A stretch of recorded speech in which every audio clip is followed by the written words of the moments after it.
শহরের এক প্রান্তে পুরনো এক বাড়ি, লোকমুখে যেটা ছায়ার বাড়ি নামে পরিচিত। দিনে দিনে ওখানে কেউ যেতে সাহস করে না, আর রাতে ভাবতেই গা ছমছম করে। বাড়িটা ছিল শতাব্দী প্রাচীন, কাঠ আর ইটের তৈরি। জানালাগুলো সব বন্ধ, কিন্তু মাঝে মাঝে কেউ কেউ বলে একটা ছায়া নাকি ওখান থেকে তাকিয়ে থাকে। আবার কারো কারো মতে রাতে ঘুরে বেড়ায় এক অদ্ভুত সাদা পোশাক পরা নারী। কেউ বলে ভূত, কেউ বলে প্রেতাত্মা, কেউ বা আবার মানসিক রোগীর কল্পনা।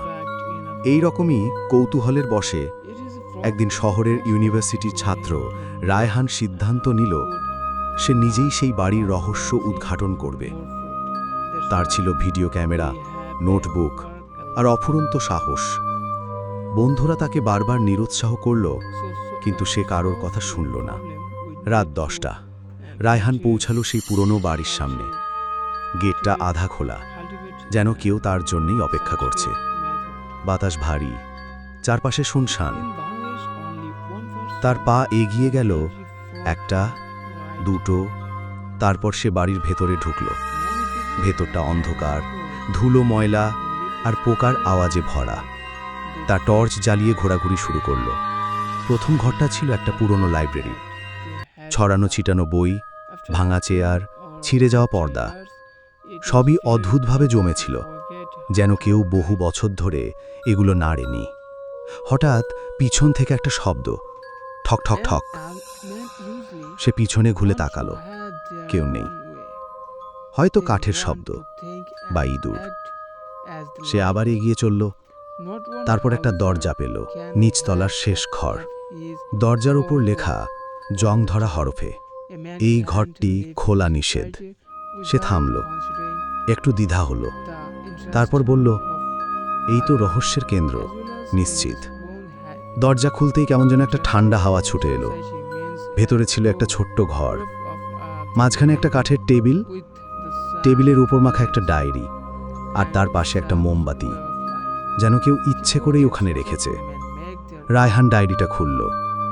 প্রথম পাতায় লেখা, যদি তুমি এটা পড়ো তাহলে সাবধান, এই বাড়ির ছায়া কেবল ছায়া নয়, এটা অপেক্ষা করে মুক্তির।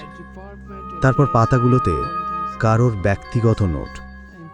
লেখা থেকে বোঝা গেল এক বৃদ্ধা এখানে থাকতেন, নাম ছিল মিসেস তাসনিম। তিনি একা থাকতেন, কিন্তু মাঝে মাঝে বলতেন, আমার ছায়া আমার সাথে কথা বলে। একজন মানসিক রোগীর হ্যালুসিনেশন ভেবে সবাই তাকে দূরে রাখত, কিন্তু এরপর থেকেই আশেপাশে মানুষ হারিয়ে যেতে লাগল। কখনো কোনো ট্রেস মেলে না, শুধু বাড়ির চারপাশে কিছু চুল, নখ বা পোড়া কাগজ পাওয়া যেত। রায়হান ডায়েরির শেষ পাতায় পেল একটা বাক্য, আজ আমি তাকে বন্দী করেছি আয়নার ভিতরে। দরজার পিছনে থাকা আয়নাটা ভাঙবে না কখনোই, নইলে সে ফিরে আসবে। রায়হান ঘুরে দাঁড়াতেই দেখল ঘরের এক কোণে একটা বড় পুরনো আয়না ঝুলছে, ধুলো মাখা, ফ্রেমে ফাটল। তার মনে হলো আয়নাটা একটা ছায়ামূর্তি যেন তাকিয়ে আছে। সে কাছে গেল, আয়নায় তাকিয়ে দেখল নিজের প্রতিবিম্ব, কিন্তু একটু তাকাতেই সে জুনে গেল। প্রতিবিম্বটা তার মতো না, চোখে লাল আভা, ঠোঁটে বিকৃত হাসি। রায়হান পিছিয়ে আসতে চাইল, কিন্তু পা নড়ল না। আয়নার ছায়া তার দিকে হাত বাড়ালো। হঠাৎ আয়নার গ্লাস কেঁপে উঠল, ফাটলের ভিতর দিয়ে যেন কিছু বেরিয়ে আসতে চাইছে।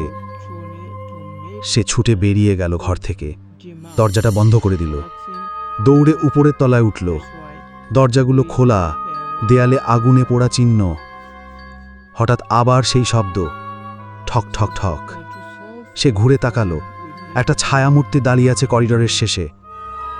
এবার স্পষ্ট দেখা যায় সাদা গাউন, এলোমেলো চুল, চোখ নেই, শুধু অন্ধ গর্তর মতো। রায়হান চিৎকার করে ছুটতে চলল। নিচে নেমে দরজার দিকে ছুটতেই দরজাটা নিজে থেকেই বন্ধ হয়ে গেল। সে ধাক্কা দিল, কিছু হলো না। আবার ছায়াটা তার পিছনে, এবার কণ্ঠে ফিসফিস, তুমি তো আমাকে দেখে ফেলেছ। সেই মুহূর্তে তার ক্যামেরা গরম হয়ে গেল, স্ক্রিন জ্বলজ্বল করছে। হঠাৎ ক্যামেরায় দেখা গেল ছায়াটা তার মাথার উপরে। বাস্তবে কিছু নেই, কিন্তু ক্যামেরায় স্পষ্ট। রায়হান হঠাৎ মাথা ঘুরে পড়ে গেল। ঘুম ভাঙল ভোরে। দরজা খোলা, কেউ নেই, ছায়াও নেই। সে দৌড়ে বাড়ি থেকে বেরিয়ে এলো। কয়েকদিন পর সে ভিডিওটা দেখে অবাক হয়ে গেল।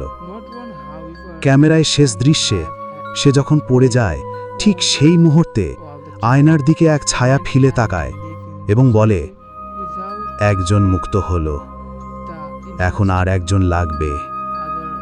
এরপর রায়হান মানসিকভাবে ভেঙে পড়ে। সে এখন নিজের ছায়াকেই ভয় পায়, আয়নার সামনে দাঁড়াতে চায় না। শেষমেশ সে একটা চিঠিতে লেখে, আমার ছায়া আজ আমাকে ডাকে, আমি জানি পালাতে পারবো না।